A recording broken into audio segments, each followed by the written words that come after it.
Hello, welcome to the channel Why Stories. Enjoy watching. Magdalena Alcalde's life path was far from being strewn with roses. She had to plant all the roses herself. Unlike many others, she understood this even in elementary school. Her mother, Ida Alcalde, raised Magdalena on her own. Her parents divorced when she was 6 years old. "It's better to raise a child alone than with that drunkard and layabout," Ida said to her friend, Olea Borrego, who happened to be Magdalena's godmother. "After the divorce, I realized how beautiful life could be." When Magdalena started school, her mother instilled in her the belief that she had to rely only on herself. Well, she internalized that lesson perfectly. Learning to read at the age of 5, she found reading lessons in junior high school quite boring. The same went for math classes. One day, she wandered into a different class and was delighted by the math tasks there. While solving these problems, Magdalena logically and sensibly explained her thought process aloud. The teacher looked at her with interest, and only towards the end of the class did she realize that this student was from another class. "What's your last name?" the teacher asked. "Alcalde." "Alcalde? There's no Alcalde here. Are you sure you didn't mix things up?" "No, I didn't make a mistake," Magdalena said, shaking her head. "I study in another class. I came here on purpose. I'm not interested in studying in the first grade because I already know everything." When Ana Nieto escorted her to the correct class, her colleagues laughed heartily. Then the question arose about transferring Magdalena to a higher grade, and it was decided positively. She learned effortlessly. All subjects came easily to Magdalena, even though her forte was undoubtedly the exact sciences. Her relationships with the other children were slightly strained. Not that they didn't like Magdalena, she always let them copy her notebooks and helped if they asked, but it seemed that her rapid growth was somewhat uncomfortable for the other children, except for one student. That student was Paulino. He constantly forgot everything, got into various scrapes on the way to school, and didn't perform well academically, even though he had a bright mind. He looked at Magdalena with such adoration that it embarrassed her, but only at first. Then they became very close friends and even asked to share a desk. Teachers sighed with relief. Now Paulino was under supervision, and they could relax a bit. Paulino left school after middle school, despite Magdalena's pleas for him to stay. "Magdalena, you know I only made it through middle school thanks to you. But I'm not going anywhere, and I'll keep helping." "No, Magdalena, it's not for me." "And what is yours?" "I don't know yet, but I'll come up with something." They saw each other a few more times until Paulino was drafted into the army. After that, she didn't hear anything more about him, though she occasionally thought of her school friend. Magdalena really missed him. Paulino, despite being a boy, was a true friend. Magdalena could always confide in him, and he always found the right solution. When they lost touch, she felt lonely. Magdalena graduated from school with excellent grades and enrolled in the university's economics faculty. "I will definitely graduate with flying colors," the young woman said firmly. All her friends and family were certain it would be so. A red diploma in economics became a significant point in her carefree life. 2 months after Magdalena finished university, her mother unexpectedly passed away from a brain aneurysm. Ida Alcalde was only 47 years old. That day would never fade from Magdalena's memory. Everything was as usual, except that her mother had felt unwell the day before. Magdalena insisted that she stay home and call the doctor. "Magdalena, it's probably just a cold," the doctor said. Ida looked at her daughter and smiled. "It doesn't matter, let the doctor take a look." "Oh, you worry too much. Half of our workers are on sick leave. Now you can take some sick leave too." While waiting for the doctor, Magdalena's mother's condition deteriorated significantly. Magdalena was so frightened that, in addition to the doctor, she called an ambulance. They took Ida away, and 2 hours later, the doctor approached a tearful Magdalena. "I'm sorry, there was nothing we could do." Magdalena didn't understand what he meant. "You couldn't make a diagnosis?" The doctor looked at her attentively. We did, we just couldn't help. Accept my condolences. Magdalena couldn't believe it. She thought the doctor must have been mistaken. She rushed to the door through which her mother had been taken, but the doctor caught her in time. The young woman screamed, bit, and tried to break free, but he held her tightly. Magdalena just went limp and started to cry. She couldn't believe it. It felt like a terrible dream. Life is so fragile and short, Magdalena thought as she was standing by the fresh grave. Mom was so happy when I graduated from university. Mom, how can this be? I haven't even found a job yet. I haven't pampered you as you pampered me. It was after her mother's passing that Magdalena fully realized the truth in her mother's words. In this life, one can only rely on themselves. There was no money for the funeral, just a small amount, and she had to call relatives and acquaintances for help. That's when the harsh reality presented itself to Magdalena in all its starkness. We just bought a TV the day before yesterday, Katerina, her mother's sister, said. Who would have thought Ida would pass away so soon? It all seemed logical, but why did it feel so unpleasant in her heart? Magdalena sensed that her aunt was blatantly lying. Such a hypocrite, Magdalena thought. She's your own flesh and blood. Even if there really is no money, you, just like me, should be looking for it right now. Honestly, Katerina had been so absent from their lives that one could almost say she didn't exist at all. She gladly accepted birthday congratulations, especially if they came with gifts, but she never invited them to her own birthdays. Although Magdalena knew they had celebrations because her mother used to say, I'm even glad we're not invited. It's so difficult to sit for hours listening to gossip about other people or those who have achieved something.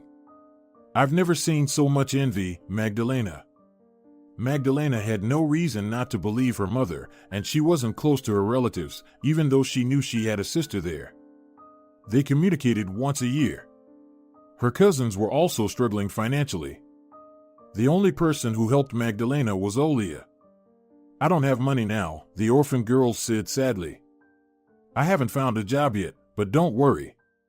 As soon as I find a job, I'll settle with you right away. Oh, come on. Ida was like a sister to me, even closer.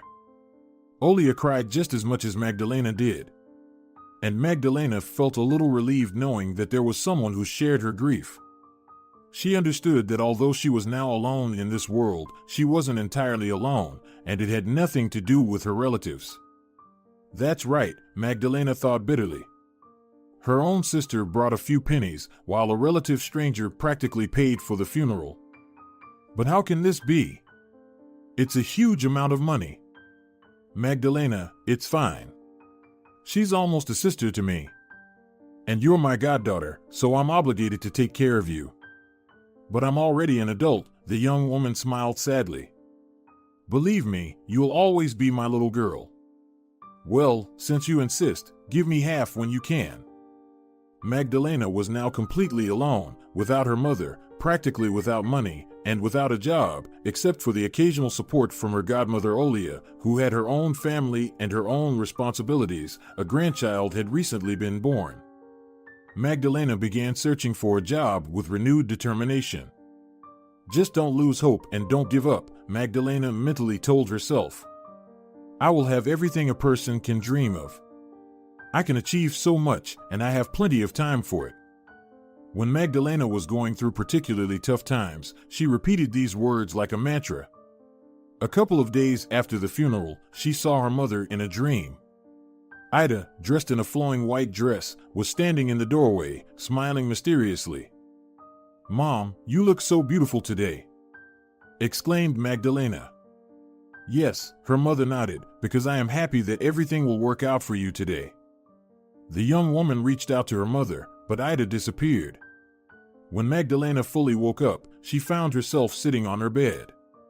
She still felt sad and longed for her mother, but at the same time, she felt an unprecedented surge of strength. She had never believed in prophetic dreams, but why was Magdalena so certain that something very good was about to happen soon? Magdalena started monitoring job vacancies. Yes, it seemed like a good fit for her. The company, which provided interior design services, was looking for a specialist for the planning and economics department. Without delay, Magdalena contacted the employer and scheduled an interview for the next day. The young woman carefully selected her outfit. The company was certainly reputable, but since it had a creative aspect, a touch of creativity was appropriate as long as it was in moderation. Magdalena settled on a simple, pale green dress and bright yellow high-heeled shoes. She decided to add a white bomber jacket on top of the dress. Along with a handbag that matched the dress's color, a few drops of her favorite perfume, a neat hairstyle, and simple makeup, she was ready. When Magdalena dressed and looked in the mirror, she was satisfied. Her intuition told her that by choosing this outfit, she was hitting the mark. Or was it all thanks to the prophetic dream? "Congratulations, you're hired," the manager smiled. What? Magdalena thought she must have misheard. How many times had she heard phrases like, "I'm sorry, you're not what we're looking for," or at best, "We'll get back to you." "You're hired," the guy repeated. "Or did you change your mind about working here?" "Me? No." "What? Of course not." "Thank you." After a week of training, Magdalena enthusiastically started her job. From the very beginning, she proved to be a diligent and responsible employee. However, she suddenly realized that she was drawn to interior design. The more she interacted with the designers, the more she understood them. "Hey, ladies, where did you learn this?" Magdalena asked during their lunch break at the cafe with Viola and Dorothea. "I took paid courses," Viola replied. "I studied at the university," said Dorothea. "Well, what would you recommend to me?" "Every option has its pros and cons," Dorothea noted. "But if you don't plan to quit this job, it's better to go to the university. Part-time courses aren't suitable for this." "Right, how did I not think about that? I got so excited about the idea of becoming an interior designer that I completely forgot about the details. And what about my means of support while studying?" Magdalena worked in the planning and economics department and attended the part-time program at the Polytechnic University. She was incredibly short on time, but she wasn't the least bit discouraged. Magdalena had made this decision herself. Some of her colleagues called her unstoppable. Well, it was only with such determination that she could build a career, discover a multitude of new opportunities, ultimately pave her own path in life, and, yes, surround herself with roses. By the way, Paulino used to call her that too. After a year of working at the company, Magdalena decided to get her driver's license and buy a car. She said it and did it. Acquiring a brand new Renault Logan became a real celebration for her, which she decided to share with Olea. Perhaps it wasn't considered particularly prestigious by some, but for Magdalena, it was her first major purchase, and she asked for it to be respected. "You're amazing," her godmother smiled. "It's a shame Ida isn't here to see this. Your mother would have been so proud of you." "I think she still sees it," Magdalena softly said. "Believe me, Olea, my mother is always there to support me." "Why wouldn't I believe that?" Olea sighed, squeezing her goddaughter's hand. "When my mother was no longer with us, I also spoke to her, and she gave me advice. But I wish Ida were here with us." Tears welled up in her godmother's eyes, and Magdalena felt a lump in her throat too. But she didn't want to cry on such a day. "Hey, what's it?" the young woman cheerfully said. "Life goes on. More champagne?" The next part of the plan was to improve her living conditions. Magdalena managed to achieve this part of her life plan 3 years after purchasing her car. After considering many options, she settled on a well-designed apartment in a beautiful and green area of the city. There was a pond nearby that Magdalena loved to visit. She marveled at the clear water and fed the ducks. "Here you go, my little ones," she said, tearing bits of snack bread. Magdalena felt like the ducks recognized her. "Magdalena, hello." "It's been ages," a slender blonde woman standing near a bench said. She was beaming with joy, and it seemed she was genuinely happy to see Magdalena. Upon closer look, she realized it was Nora, Katerina's daughter, or, in other words, Magdalena's cousin. She used to be a chubby brunette, but she had slimmed down, changed her image, and, it must be said, looked beautiful. Yes, a lot of water has flowed under the bridge, Magdalena thoughtfully remarked. More precisely, 3 years. Hello, Nora. Yes, exactly, 3 years, her cousin exclaimed joyfully, strangely raising her right hand. So much has happened. Magdalena noticed the engagement ring on Nora's finger and smirked. That's why she raised her hand like that. She got married and wanted to show off. But they ignored her, thinking she had nothing to offer. They must have considered Magdalena as poor as a church mouse, and at most, she'd give them some cheap tea sets as a wedding gift. Well, they guessed wrong. But Magdalena didn't care. After her relatives didn't help her with her mother's funeral, she had no illusions left. What are you doing here? Nora asked. It seems quite far from your place. Well, you're mistaken there, dear cousin, Magdalena said, smirking. It had a bit of revenge in it, but it seemed Nora didn't notice. I live nearby, in that building over there. Really? But apartments there cost a fortune. Nora looked puzzled and somewhat skeptical at the same time. Yes, she confirmed with a smile. But how? You should have seen Nora's face, she was stunned. Or maybe it was better not to. It clearly showed undisguised envy, which was quite an unattractive sight. What do you mean, how? Where did you get the money? Magdalena found it funny. Now, her cousin was looking at her as if she were a celestial being. It seemed Nora didn't have an easy life herself. Magdalena was confident that marriage was pretty much the only thing her cousin could boast about. The question was how successful it was. In any case, it didn't impress Magdalena. She had other priorities. Have you heard of the Harmony Company? Nora shook her head. Our company specializes in interior design. But you have an economics background, right? Nora asked in confusion. So what? Do you think they don't need economists there? Magdalena chuckled, amazed by her cousin's lack of understanding. And do they pay well? Very well. Magdalena. What is it? You see, I recently lost my job, and I'm deeply in debt. I'm not surprised. Well, maybe you have a place for me. Nora looked at her sister imploringly. Magdalena suddenly felt the need to wash herself. When she was left alone, poor, and crushed by grief, she wasn't worth a thing. But now Nora wanted to use her.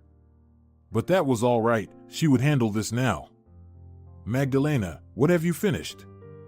As far as I remember, you studied at a college. Well, yes, I studied to be a secretary there. Don't companies need secretaries? Yes, they do. But in firms like ours, all secretaries have a college degree and no foreign languages. So, sorry, you're not fit. No offense. Although. What? The firm does need a janitor if you're interested. I can talk to them. No, thanks. Well, that's it. Nora clearly expected Magdalena to ask about her life, her marriage, and congratulate her, but there was no such luck. Magdalena simply wasn't interested. They had long since become strangers to her. Her behavior was certainly unusual. For some reason, the saying "living with the wolves" came to mind. She even shivered to shake off the unpleasant feeling. Magdalena's phone rang. Her beloved boss was calling. He had a habit of calling during non-working hours. Olimpio Pena disliked postponing important conversations until the next day. The employees had long stopped being annoyed by it, especially since he never called about trivial matters. Magda, my dear, I have a very interesting offer for you, Olimpio said in an excited voice. Magdalena smiled. She settled comfortably and prepared to listen to her boss. It's not a big deal, Katerina scoffed when her daughter told her about the meeting with Magdalena. She's gotten all high and mighty with her company, but she could have put in a word for her relative. But she's not the boss, Valerio, her husband, remarked. In any serious organization, there's an educational threshold. And don't act like you don't know that. He wasn't eager to argue with his wife, but he couldn't keep silent. You seem to know a lot. Yes, Katerina, I do know a few things. It wasn't for nothing that I worked in the design bureau. I also remember that we barely scraped by at Ida's funeral with some ridiculous amounts of money. So, what do you want from her now? The girl achieved everything on her own. What was holding back our Nora? He knew he was crossing a line here and that Katerina would chew him up for sure, but he couldn't stop. He was genuinely sorry for that girl who had achieved a lot on her own without any help. Nora is married, his wife stated proudly. While your beloved Magdalena doesn't, no one knows with whom she spends her time. I know how they move up the career ladder in such companies. That's interesting. How do you know? Valerio smirked. Well, I don't live on a cloud. I know how leaders of major companies select personnel and what they do there afterward. And, in general, I don't understand what you're trying to say. Magdalena is a genius, and our daughter is worse. Her husband simply waved his hand. He had long realized that arguing with his wife was not only futile but also costly. Katerina, if she understood that she was completely wrong, would never admit it.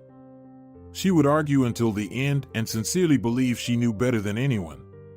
Valerio had learned long ago to retreat in time to avoid a scandal, but he didn't like that Nora was just the same as Katerina. The boss's offer wasn't just interesting, it was truly magical. Olimpio offered Magdalena a business trip to Spain. Our Spanish partners will be delighted with you, the boss said enthusiastically. Why did you decide that? Magdalena laughed.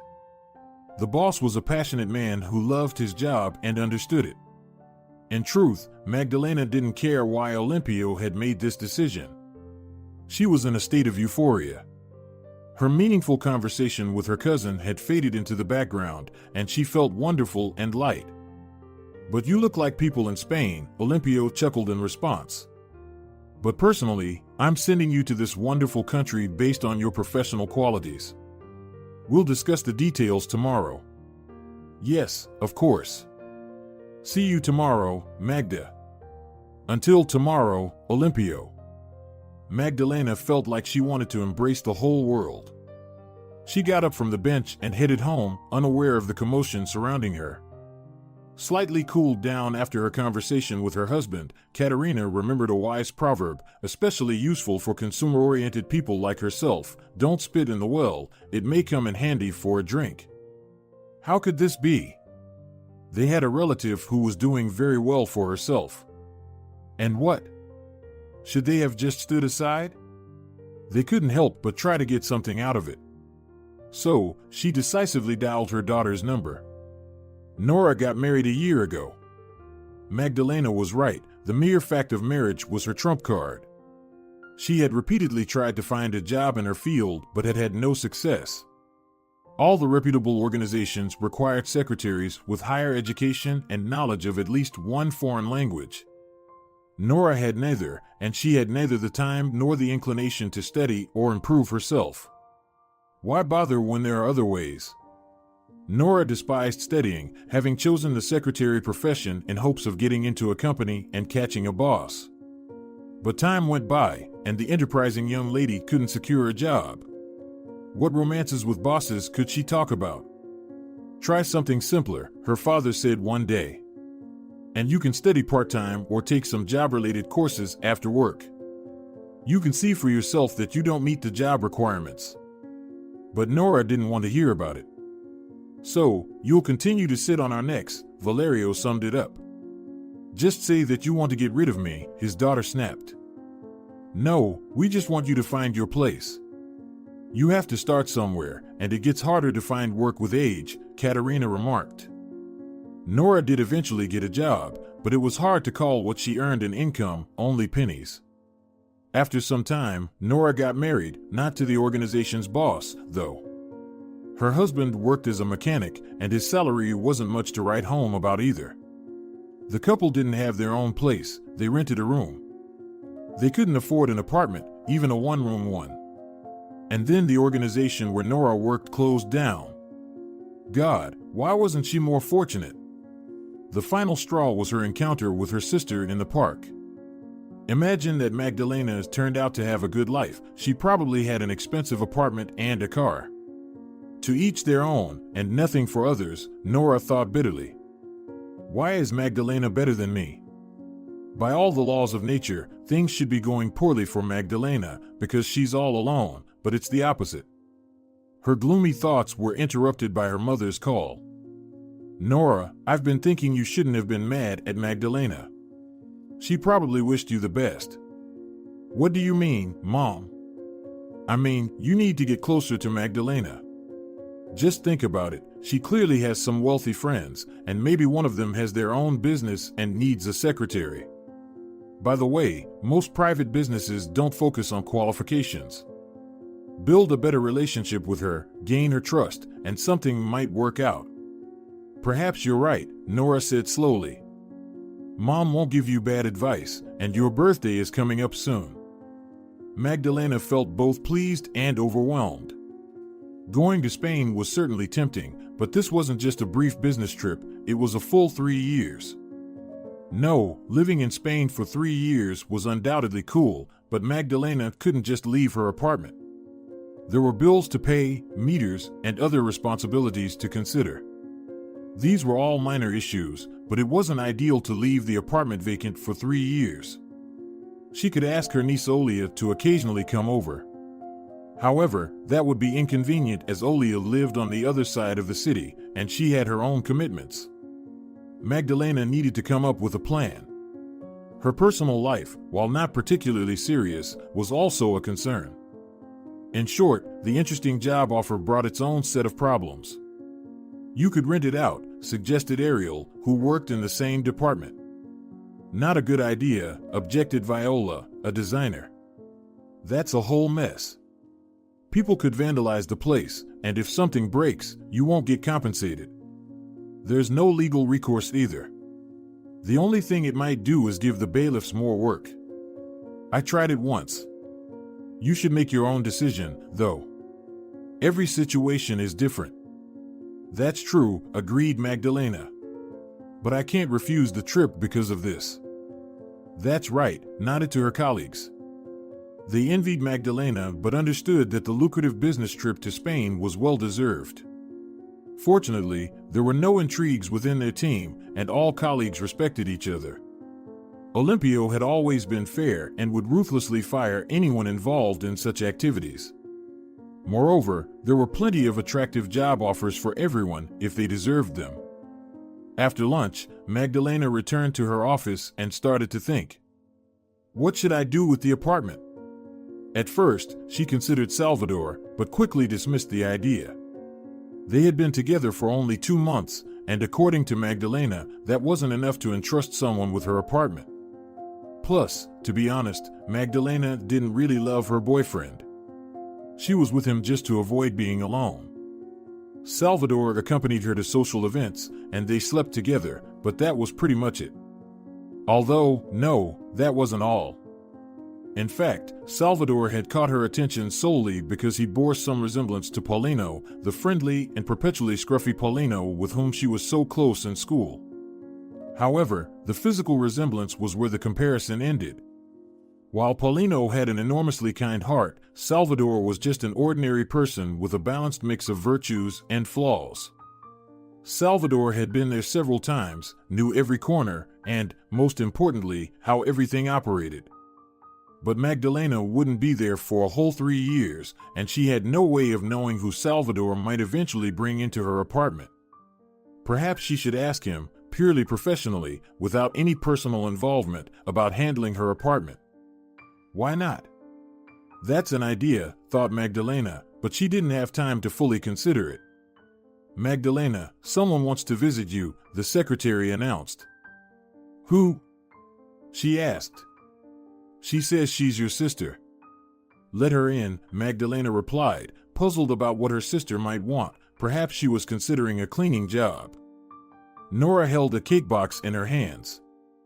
Hello, Magda, Nora smiled radiantly. What's with the Magda? What happened to her? Magdalena thought in astonishment. Hello, she greeted her sister. Magdalena, I came to apologize, Nora said seriously. We didn't part on good terms the day before yesterday. Don't you think so? In fact, Magdalena didn't take the park incident to heart. After all, nothing significant had happened. She simply told Nora that there was a cleaning job opening, and Nora took it the wrong way. In reality, Magdalena had already forgotten about it, as she had other concerns, which she explained to her sister. Yes, I understand, Nora smiled. Maybe I'm distracting you. No, Magdalena shrugged. Then maybe we can have some coffee, but not for long? Why not? She agreed, unexpectedly even for herself. There are no urgent matters, so. It must have been said that the coffee turned out to be far more pleasant than their conversation in the park. Do you have any children? Magdalena asked her sister. No, Nora shook her head. Not yet.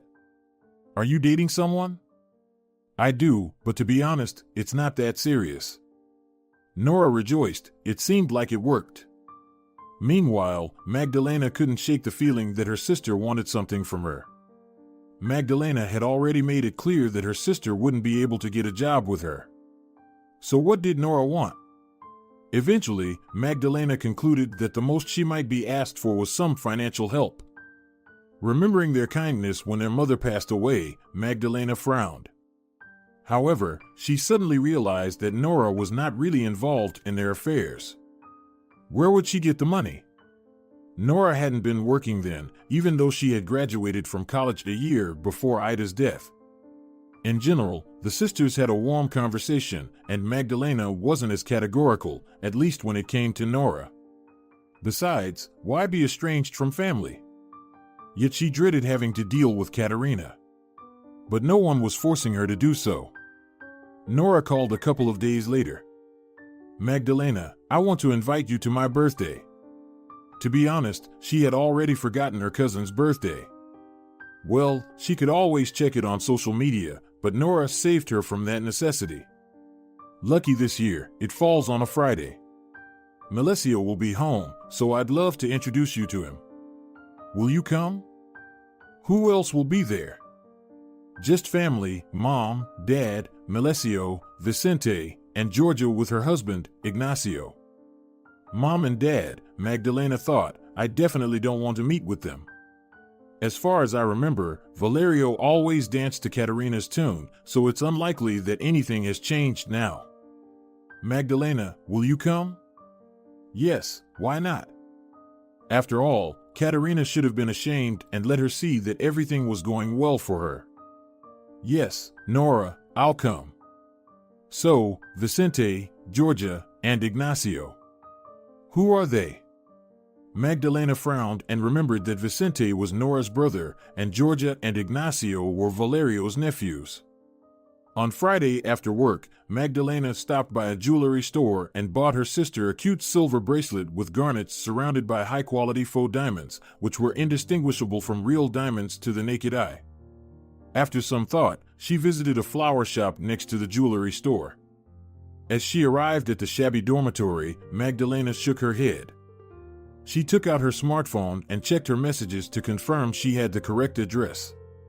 No, she hadn't made a mistake. Yes, it's a room in a shabby dorm, and not even theirs, but, in any case, it's none of my business. Magdalena, you've become so beautiful, Katerina cooed, wiping away a fake tear, adding, it's a shame Mom can't see you. Poor Ida. Well, what a hypocrite, Magdalena thought, she's playing it so convincingly. If I didn't know her a little better, I'd probably believe her. What a lovely bracelet. Her aunt wouldn't give up. It must be expensive. Katerina, it's generally impolite to ask about the cost of gifts, her husband pointed out. Katerina gave her husband such a look that he seemed to shrink in size. No, nothing changes, Magdalena concluded. Poor Valerio. How deeply must he love his wife to endure this for so many years? Magdalena remembered that when the aunts were not around, their uncle used to be a good, decent man. A couple of hours later, Magdalena got ready to head home. Honestly, she was getting bored. She watched as the guests downed one drink after another and began to reminisce with each other. "So soon?" Nora said disappointedly. She looked at Magdalena in surprise. They had all made such an effort to impress her, but it seemed they hadn't succeeded. "Yes, Nora," she nodded, "I need to meet with someone tomorrow." "But tomorrow is Saturday, isn't it?" "Oh, come on, Nora," Ignacio, who was drunk, chuckled. "Don't you know there are no weekends in big business?" "Well, no," Magdalena laughed. "I'm not a businessman, but a civil servant in the planning and economic department, and tomorrow is my day off." "Then what's the problem?" Hospitable Mikhail exclaimed. "Stay with us." "Oh no, thank you," Magdalena declined, surveying the tiny cage-like room with doubt. "I'm just flying to Spain in a week, and someone should call me, someone who will be living in my apartment, if, of course, my conditions suit him, and vice versa. So, I'm sorry." "Nora, thank you, everything was delicious." "What's the news?" "She's flying to Spain," Katerina said ironically. "It can't be for anything other than lying on the beach." Katerina was trembling with indignation. Who did she think she was? She grew up in an incomplete family and didn't see an extra piece of candy. Nora was the one who should have been that lucky, and definitely not this Magdalena. "Mom, why are you like this?" Nora asked reproachfully. Magdalena really works a lot, and she certainly deserves some rest. She didn't like how her mother was speaking. Maybe her mother was right in some way, but it still sounded rather unseemly. "You need so little, my dear. She gave you a bracelet, and you melted." "The bracelet is indeed very beautiful," her daughter agreed, "but you're wrong now." "Come on, then why were you rolling your eyes?" "You should have offered to stay at her place." "About what?" "About asking to live there for at least a week, or however long she's going away. You could have experienced some humane conditions instead of getting satisfied with the bracelet." "Mom, will you keep quiet or not?" Her husband barked.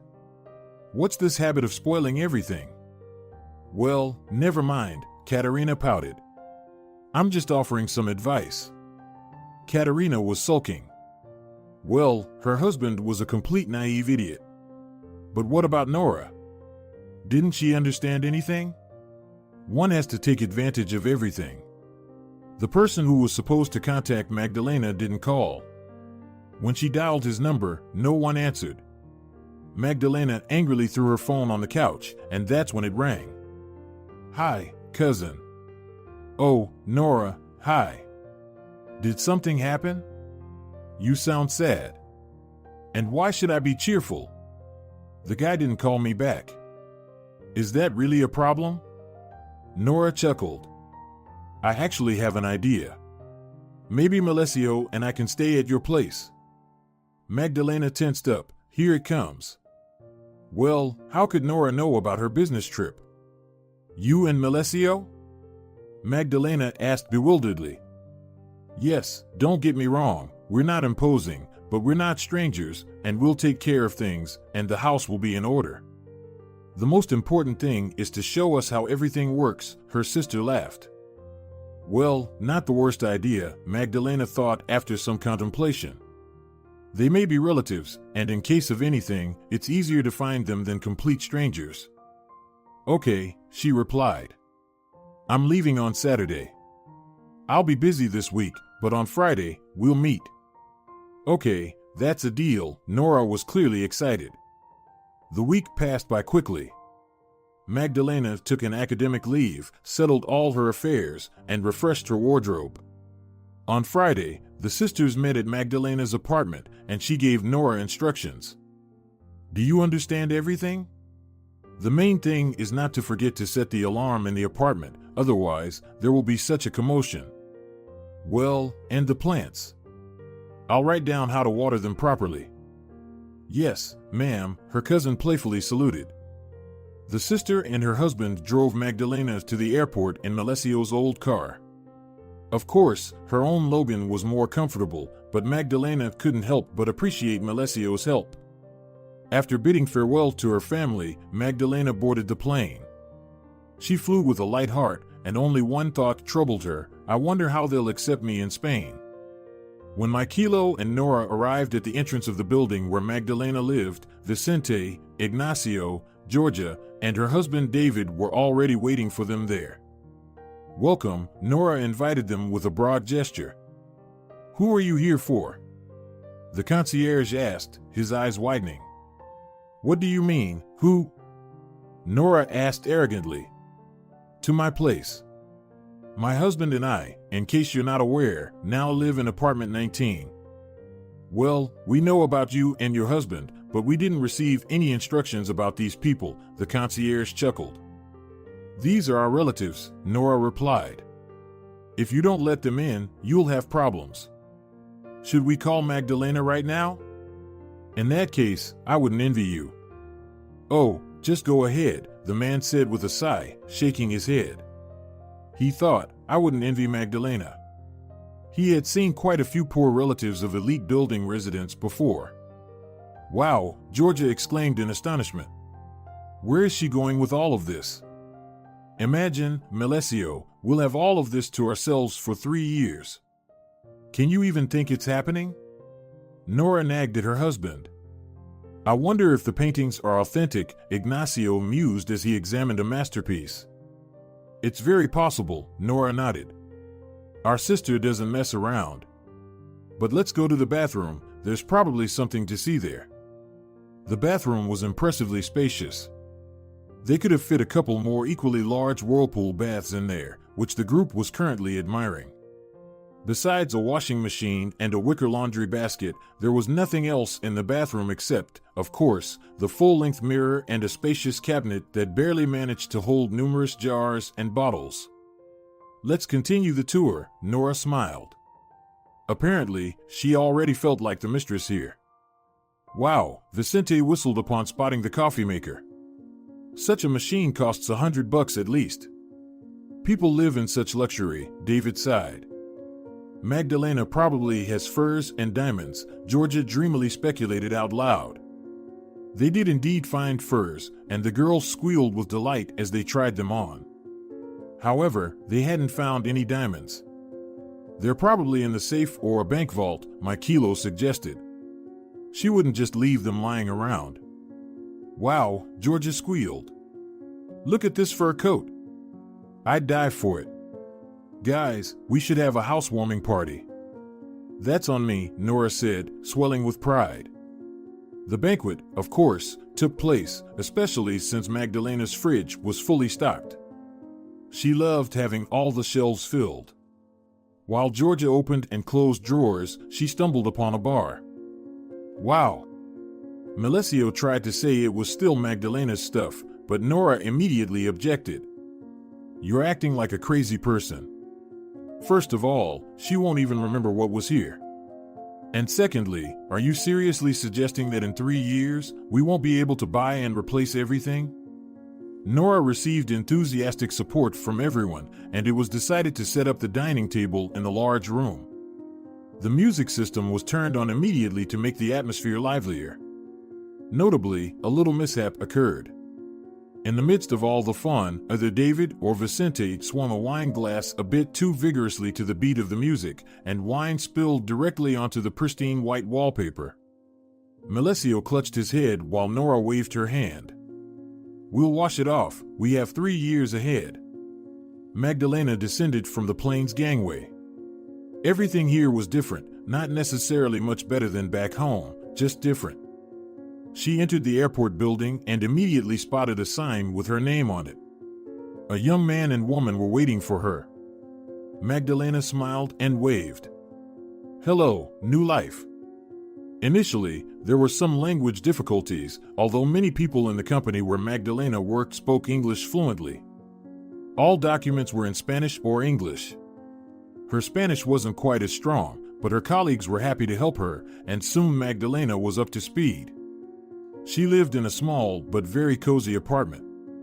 It took her a while to get used to the fact that Spaniards start talking very early and very loudly. Magdalena called Nora for the first time after a week. "Hello, Nora." "Hello. How are things there?" "Oh, everything is fine."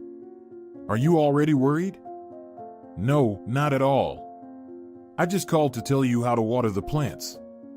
Magdalena spent a long time explaining how to water and what water to use. She hoped Nora had remembered everything, as she seemed somewhat inattentive. "Nora, did you understand everything?" "Of course. Don't worry, everything will be fine with your plants." She hung up the phone and glanced at Melesio. "She's obsessed with those plants, as if they're so special."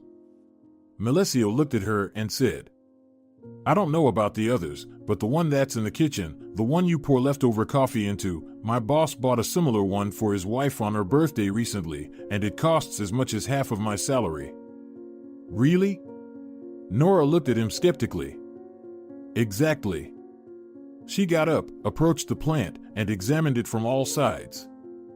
"Goodness, people are living it up. Melesio, what do you say we plan for this weekend?" "I don't know, the bar is empty, and I haven't received the salary yet, so we could visit our parents this weekend." Nora sighed. She didn't want to visit her parents. Her father would start asking if she was looking for a job again.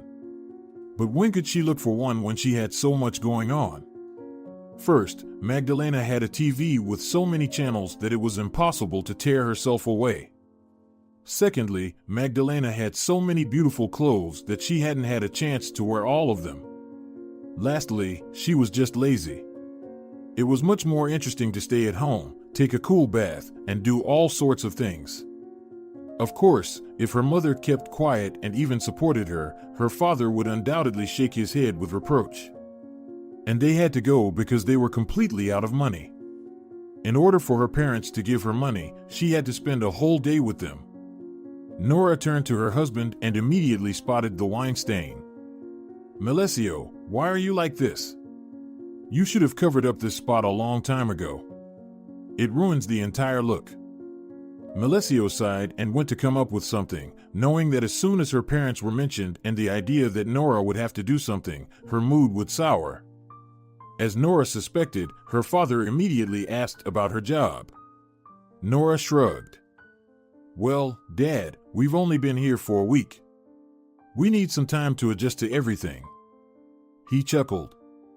"You're quite naive, Nora. You thought that because of the new apartment, you wouldn't have to pay rent anymore and could relax. But did you check how much the utilities are in that fancy building?" Katerina came out of the kitchen, drying her hands. "Why are you worrying about her so much? She'll find a job, and you won't let her enjoy the good conditions at all." The mood was spoiled. Nora had seen the bill, of course, Magdalena had shown it to her. But for now, she tried not to think about it, and her father just kept bringing it up.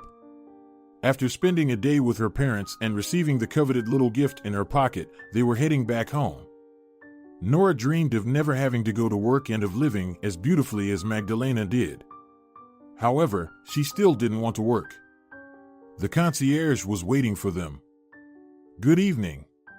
Your neighbors have complained about you. Your music is too loud at inappropriate times." "Oh, what's so loud about it?" Nora immediately put her hands on her hips, but Melesio quickly pushed her aside. "Sorry, we didn't realize it was so loud. Of course, we'll keep the music down." He led Nora up the stairs, and she grumbled loudly. "Who does he think he is to make comments? Just the staff." Melesio fully shared his wife's indignation but understood that it was better not to get too upset. The concierge shook his head, watching them go. It seemed that they were in for some entertaining neighborly interactions for the next 3 years. Nora inspected the apartment. It didn't look very nice, certainly not as beautiful as it had been 3 years ago. "So, what are we going to do?" "Magdalena is coming back in 2 weeks, Melesio's voice brought her out of her reverie. "Why are you asking me? Who's the man here, you or me?" Melesio was taken aback. "Nora, but I've offered several times to leave a part of my salary to fix things. Fix it, and then tighten your belt? You saw the prices. Repairing the coffee maker would cost half my salary, and buying the same wallpaper would be more than your entire salary. Did you forget about the broken oven, the torn coat, the empty bar, and the dried-up flowers? Nora even gasped. And now you're blaming me? What were you looking at? I'm tired of taking responsibility for everything. Why don't you think for yourself sometimes? Melesio went into the kitchen and slammed the door loudly. A stained glass window cracked and shattered. Nora burst into laughter. Well, what are you going to do with that? After an hour of shouting and arguing, they sat down at the table. Whether you shout or not, we need to do something. Nora sighed. That's true. We need to move. Yes, we do, and somewhere where Magdalena won't find us right away. She'll be furious at first, then calm down and fix everything herself. She'll probably earn some money. Well, maybe you're right. I'll start looking for a new apartment, then. A few days later, Melesio found an affordable studio apartment. Nora decided to take a final luxurious bath. She turned on the water and heard the phone ring. It was Georgia. They talked for about an hour, and it was only then that Nora remembered the running water. She rushed to the bathroom. Oh my God. All their problems seemed trivial compared to this. The water was almost up to her ankles, which meant it had already reached the apartment below. Nora scrambled to collect the water and frantically thought that there would be repairs downstairs. From what she understood, someone had bought the apartment, but no one was living there yet. Today was Sunday, and there was no one around because there was no sound of renovation. That meant they needed to move out today to avoid getting involved in any disputes. After managing to collect most of the water, Nora called her husband. Leave everything and come over right away. Nora, I'm at work. Melesio, hurry. Melesio was home within half an hour, and he was so panicked that he arrived in his robe. When Nora explained what had happened, he grabbed his head. Nora, do you have any idea how much the repairs will cost? Melesio, we need to move today because workers will show up tomorrow, and then we'll be in big trouble. Quickly packing their belongings, Nora hesitated. She spotted a small but beautiful vase that she liked, and she quickly grabbed it. There were dirty dishes in the sink, but now was not the time to deal with them. All right, let's go. They went downstairs, and Nora placed the keys in front of the concierge. Here, pass these on to Magdalena. The man noticeably brightened up. Magdalena is coming back? Yes, in a few days. We just can't wait for her because we need to leave. Good luck. The concierge grinned slyly, and Nora was ready to strangle him. Magdalena disembarked from the plane, passed the registration, and stepped outside. Several taxis immediately opened their doors in front of her, and the taxi drivers immediately started arguing about who should be first. Magdalena smiled. Only now did she realize that she had finally come back home. How much I've missed this place. She dialed Nora's number, but the line was unavailable. Maybe her phone had run out of battery or something. She entered the building. Magdalena, it's so good that you finally came back. We've had nothing but problems without you. She was taken aback by such a greeting. Good day, Antonio. What happened? You're welcoming me as if you were waiting for me. That's precisely the case. You see, Magdalena, your relatives, the ones you left to live here. In short, come with me, I'll show you everything. Magdalena stopped smiling. She had spoken to Nora just a week ago, and everything was fine. What could have happened? The concierge opened the apartment directly below hers. Here, take a look. Someone bought the place and did renovations. As you can see, it wasn't cheap at all. They flooded it right away. Magdalena stared in horror at the cracked wall panels and the fallen tiles in the bathroom. What do they say? Is there an estimate of the damages? Yes, there is an estimate, but your relatives moved out the same day all of this happened. They just gave me the keys and left. Nobody knew it was a Sunday. The owner is furious. He has business in our city, and he has to stay in a hotel. Magdalena took a deep breath. What can we do? I guess I'll need to meet with the owner myself. He asked to be informed when you arrive. Is that okay? Yes, of course. And for now, I need to go home, hoping that everything is at least okay there. The concierge sighed. I wouldn't be too optimistic if I were in your shoes. Magdalena nearly ran back to her apartment. She had lovingly furnished it. She had only stopped paying the mortgage on it a year ago, and that was only because she was earning much more in Spain.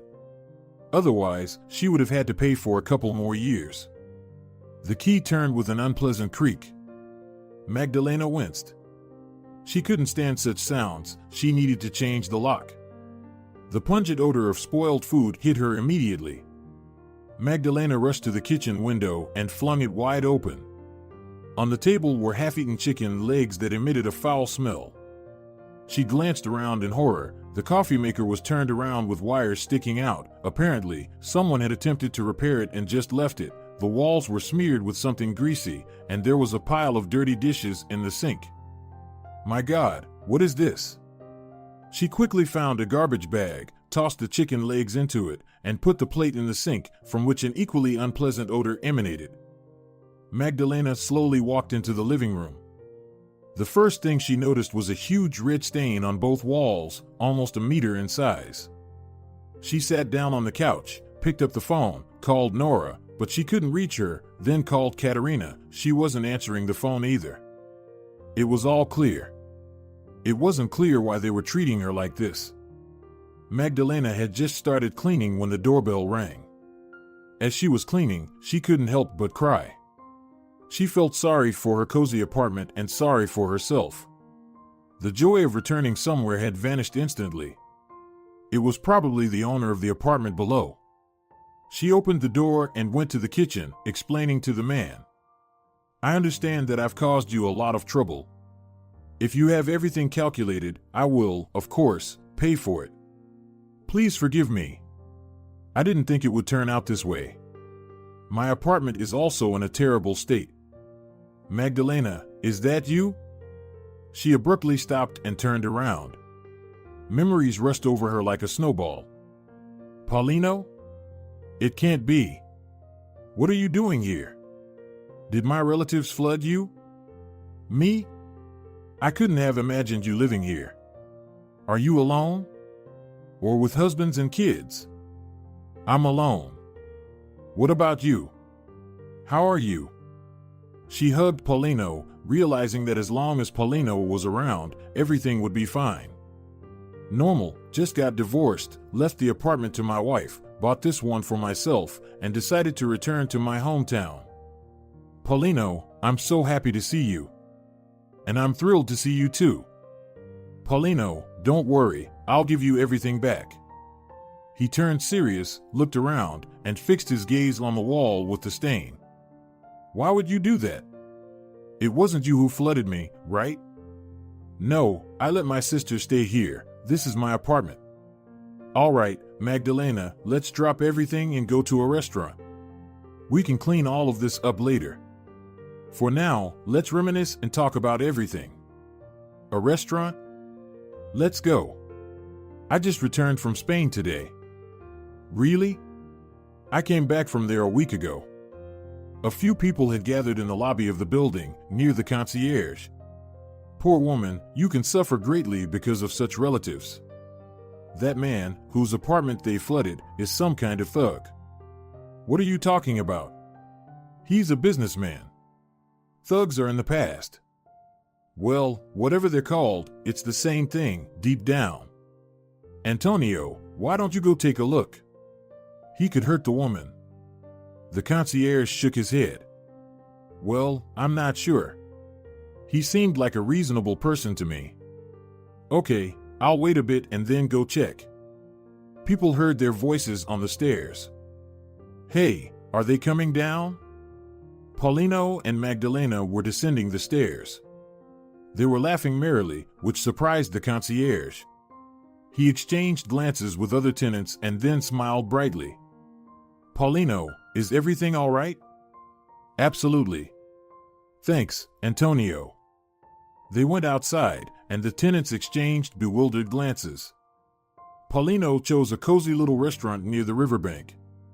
They placed their order, and Paulino smiled at Magdalena. "So, now tell me everything." "There's not much to tell, really." "What do you mean, not much?" "How's your mom?" "How are you?" "My mom passed away, and I had just finished university." "I'm fine." "I'm sorry, please accept my condolences." "It's okay, no big deal." "Then tell me, how did your relatives end up in your apartment?" Magdalena sighed. "Well, I guess I'll start from the very beginning, when my mom passed away." She finished her story, and Paulino chuckled. "I can't say you've been very lucky, but we'll resolve this issue." "Come on, Paulino, I'll compensate you myself." "Like hell, you will." "Do you really think I'd take money from you?" "But we can't let these people get away with it." Magdalena smiled. "How are you, by the way?" "Me? I'm doing great. You know, I've always loved a good fight. My mom used to chase me around with a towel because there wasn't a day without a brawl. But in the army, I realized you need to channel that energy in the right direction or trouble brews." "And where did you channel it?" "I have several sports clubs now, plus some fitness centers and a few other things." Magdalena's eyes widened. "Wow. Indeed." Paulino smiled, but she thought he had changed a lot, the same smile but very short, unruly hair. After leaving the restaurant, they took a stroll and then decided to go to Magdalena's place for another drink. "I have nothing yet. Not even furniture, let alone a bar." Magdalena approached the bar, opened it, looked at it for a while, and then burst into laughter. They drank everything. Paulino peered over her shoulder and also laughed. Well, I guess they needed it more. Nora and Melesio were sitting at home. Melesio was staring out of the window, and Nora was trying to deal with her new SIM card. What on earth is going on? It just doesn't work. Melesio turned to her. Nora, don't you think we've acted like pigs? She irritably tossed her phone aside. Melesio, aren't you tired of whining? Why haven't you fixed anything? Probably because you earn peanuts. Nora glared at him. Maybe you need to talk to Magdalena, apologize, and say we'll cover all the costs. Nora jumped to her feet. Have you gone mad? Do you realize how much money that would be? I do. But it's the right thing to do. Right or wrong, we didn't do anything on purpose. And Magdalena has enough money to fix it. Melesio shook his head, and Nora picked up her phone again. Magdalena pressed the doorbell. She wasn't expecting much, but she decided to visit her aunt. The door opened with the chain on. Oh, Magdalena, I can't let you in, we're all. Then let's talk in the hallway. Anything urgent, Magdalena? Her aunt spoke in a soft tone. Urgent? I came to ask what Nora and Melesio did to my apartment. What happened? I haven't seen Nora in a long time. And if they scratched something or made a mess, it's not like they did it on purpose. Not on purpose? Magdalena was almost choking with indignation. The debt for the apartment is enormous, and everything is ruined, completely trashed. Don't yell. You should thank them for living there and keeping an eye on things. If they don't have as much money as you do, how do you expect them to pay? And don't come here to complain, it's not my fault. Katerina slammed the door shut, and no matter how much Magdalena rang the doorbell, no one opened it again. Paulino suggested tracking down Nora and confronting her again, but Magdalena decided it was unnecessary. She realized that now, just like before, she had no family. In 3 months, she had repaired all the damage caused by her relatives, never tried to contact them again, got a promotion at work, and life continued. Nora was sitting in a chair, filing her nails. She was in a terrible mood. After Melesio left her, she was just fed up with everything. She never expected such a betrayal from him. She could understand anything but this. Nora had been so sure that Melesio would never leave her and go anywhere. Yet, a few months after they had moved away from Magdalena, he said, "Nora, forgive me, but I can't live like this." "What do you mean, like this?" "Just like this, I don't want to." "Is it because of Magdalena?" Nora still couldn't believe that Melesio was capable of leaving her, or that Melesio was capable of anything, for that matter. Because of her, too. Nora looked at her husband in amazement. How could this be? She was married. She didn't need the status of a divorced woman. Melesio, but Magdalena has completely handled it. Is it really because of her? Melesio left, and Nora grabbed her phone. "Mom, Melesio left because of this Magdalena." "Don't cry. Explain what happened." Nora had to return to her parents' house. She was still struggling to find a job, and she couldn't afford to pay for the apartment. For the first time, her father went against her mother and forbade paying for her accommodation. "Nora, have you made any calls today?" "No. Nothing worthwhile." Katerina shook her head. She hated her niece so much. What had she done to her daughter's life? How could people like her even exist? She sat down next to her daughter. "Why don't you go out for a walk? Maybe you'll come across some job postings." Nora put down her nail file. "I don't understand. Have you had enough of me? Why do you keep telling me to go somewhere all the time? My dear, it's been 6 months since you came back home. It's time to start rebuilding your life. My life was already sorted, but it's all because of Magdalena." Her father appeared from the other room. "Magdalena has nothing to do with it, and you know that very well." Tears welled up in Nora's eyes. "Nothing to do with it? Of course, she has nothing to do with it. It's all my fault. Not just yours, but also your husband's, who just ran away." "Dad." "What, Dad?" "Nora, I'm begging you to find a job." Katerina wanted to confront her husband a bit for pressuring their daughter. She felt so bad for Nora, but then she reconsidered. Maybe she needed a little push. Nora, unable to find any support from her mother, rushed to her room to get dressed. She stormed outside. The whole world seemed against her. Absolutely everyone, and all because of Magdalena and her apartment, as if material possessions were more important than human beings.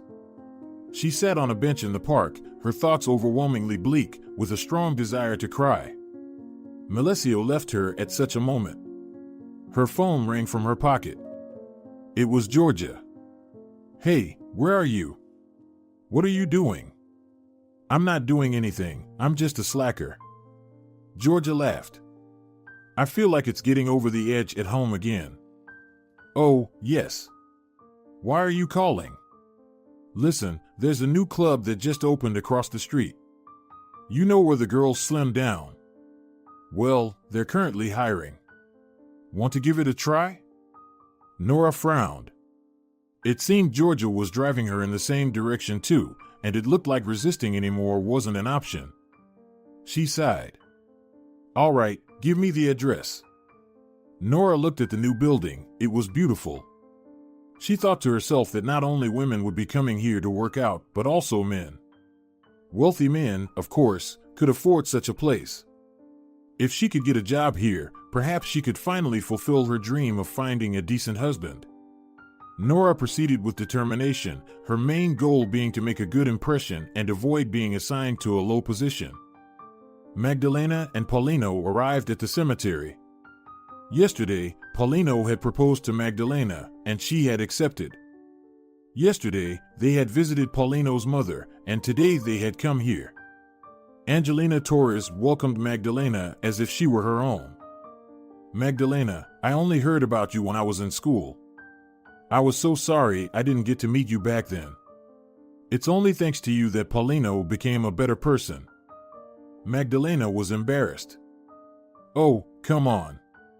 Paulino is a good man. They spent a wonderful evening and then agreed to visit the cemetery. After a brief moment at Ida's grave, they returned to the city. So, do you still need to go to the office? No, I took the day off. How are things going with your project? Well, it's still in the process. Magdalena, tell me if you need help. I have the money. Thank you, Paulino, but I'd like to do it on my own. Let's drop by my club for 15 minutes. I need to check on how things are going. The grand opening is coming soon. Sure, let's go. They arrived at the office just as Nora was climbing the steps. Oh, look, it's my sister. Paulino looked in the direction Magdalena was pointing. Please don't tell me that she's the one who lived in your apartment. That's right. Quite interesting. What could she be doing here? Maybe she's applying for a job. Quite possible. A little stray dog rushed towards Nora. It was obvious the dog was homeless and simply wanted something to eat. Nora quickly turned around and kicked the dog strongly. Magdalena jumped out of the car and rushed to the squealing dog, picking it up. Nora, what are you doing? Nora turned to her in surprise. Magdalena? That's disgusting. Why did you pick it up? Nora straightened her shoulders. She wouldn't show Magdalena how disgusted she felt inside. Nora, how could you? He's just a little dog. He's dirty and contagious. And don't try to play the kind-hearted act with me. Magdalena examined Nora carefully, her eyes blazing with anger. Nora, have I done something wrong to you? I don't understand why you're talking to me like this. It seems like it should be the other way around. You? With me? What for? Do you even understand what you've done to my life? Me? How? Magdalena looked at her sister in bewilderment. How? Melesio left me because of you. What does that have to do with me? But he left after we stayed in your apartment. And don't tell me that we ruined everything. We didn't ruin anything. Everything broke down on its own in those 3 years. Magdalena suddenly found it amusing. It was both funny and pitiful, this miserable Nora who had trapped herself in a lose-lose situation. Nora, what are you doing here? Katerina lives far from here, doesn't she? Nora hesitated for a moment and then said, I work here. I'm the assistant to the director. And I'm also sleeping with the owner, and we'll be getting married soon. Nora blurted it all out in one breath, not quite sure why. The main thing was to make Magdalena believe it, and the rest wasn't that important. Let Magdalena know that Nora had managed to secure a good place under the sun. Magdalena looked at her with pity, and Nora, mistaking her pity for disbelief, continued to boast. Yes, that's right, Magdalena. There's no need to toil like a slave, it's enough to have a head on your shoulders. So, it seems you have it. Paulino approached Magdalena. He had overheard the entire conversation but hadn't intervened until Nora started talking about the owner. Nora glanced at the man and then turned to Magdalena. Is it yours? Has anyone ever paid attention to you?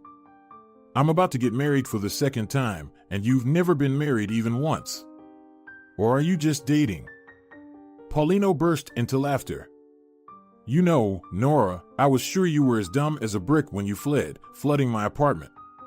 Finding you would have been a 5-minute job, but I listened to Magdalena and didn't do it. But you turned out to be even dumber.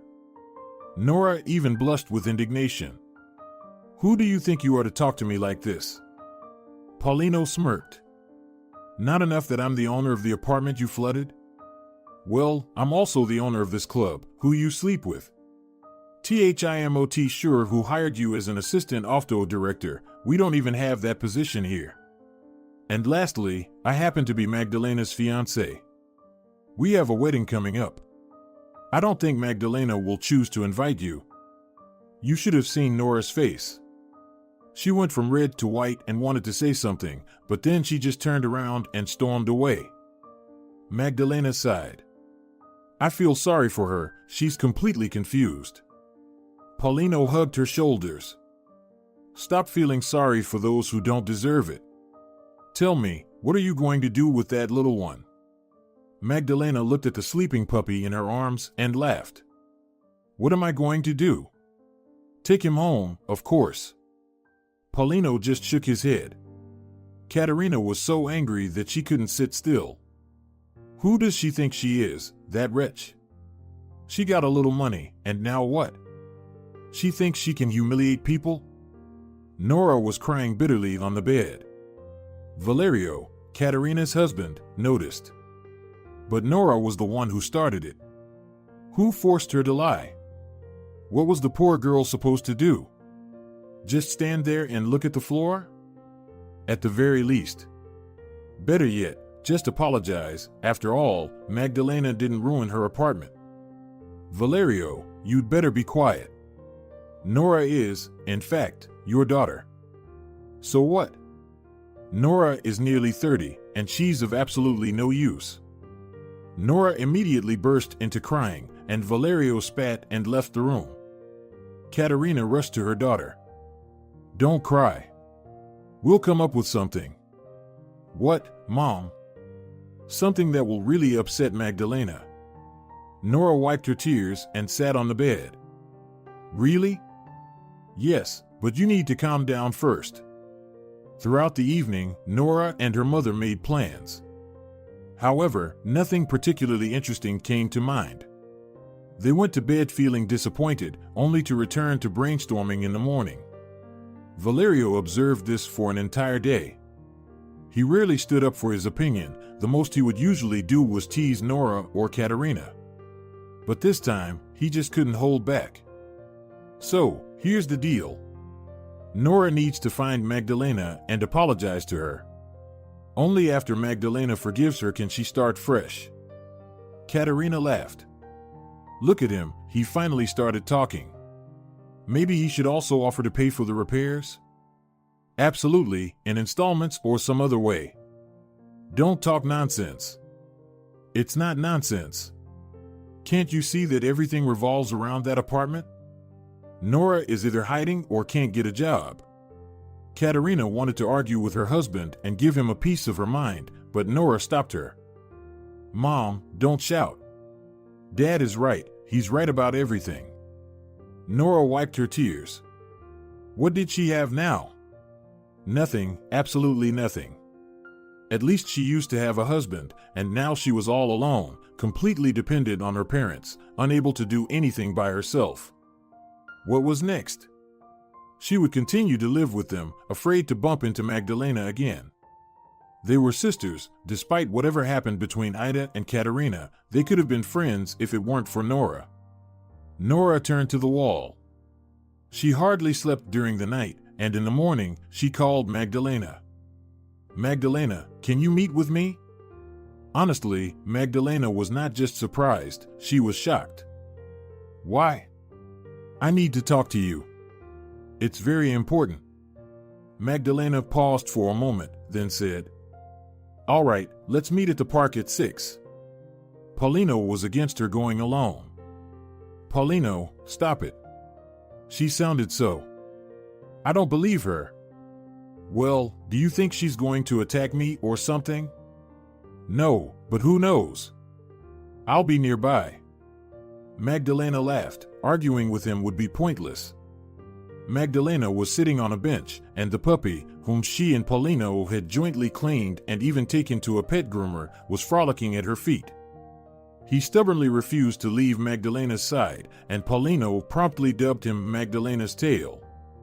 However, they hadn't chosen a name for him yet. The vet had said that this little chubby puppy would grow into a huge beast. Magdalena couldn't believe it. How could this miraculous little creature become big and ferocious? Suddenly, the puppy became alert, sniffed the air, and then started to bark.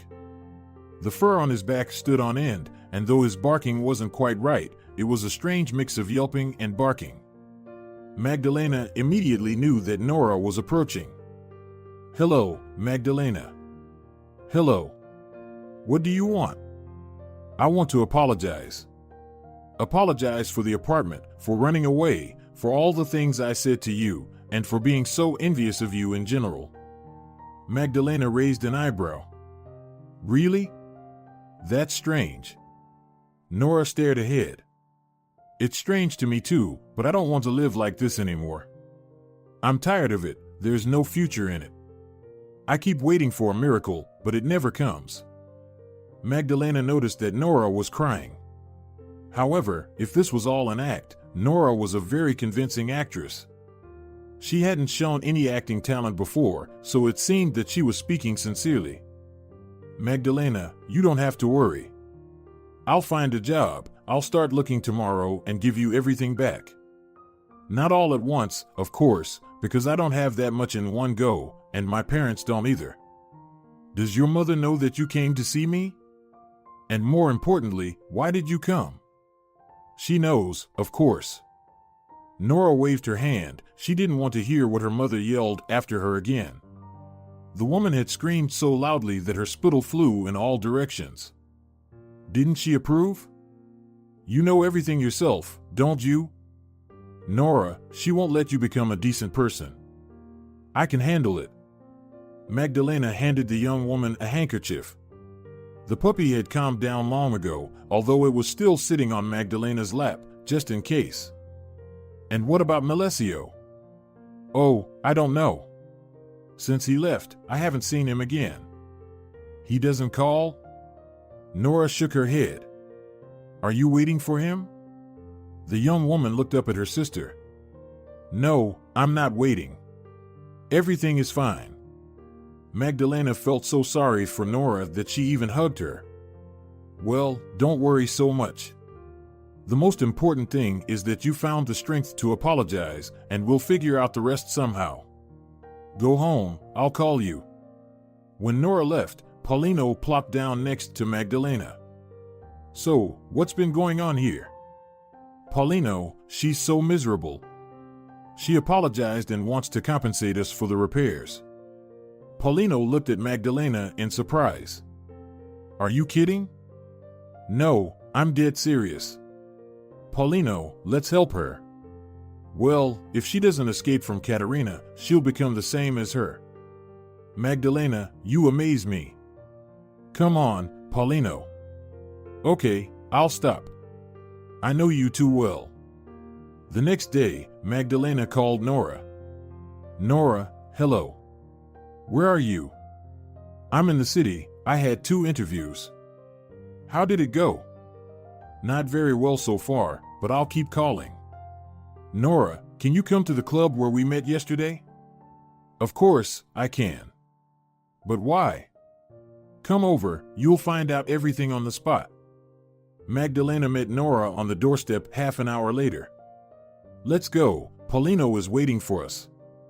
Nora stopped dead in her tracks. "No, I won't go. I'm very, very embarrassed." "Nora, you're a grown woman, and you promised that you would overcome everything yourself." Paulino was waiting for them in the office. Nora started stammering words of apology. He raised his hand. "Accepted. And now, to the business." He asked her a few questions, all of which were in the category of what to do if a dispute arises. Nora thought before answering, and Paulino smiled.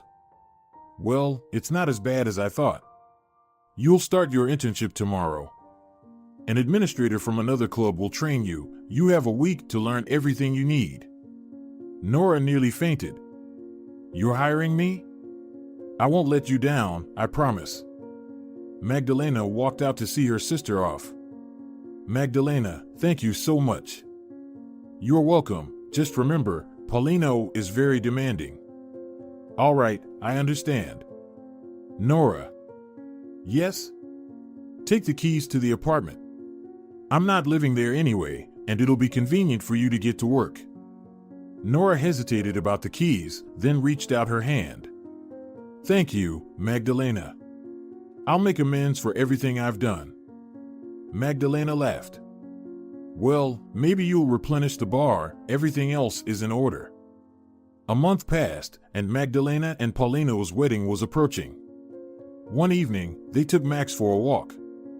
The dog had noticeably grown, and it was clear that he would become a big and strong dog.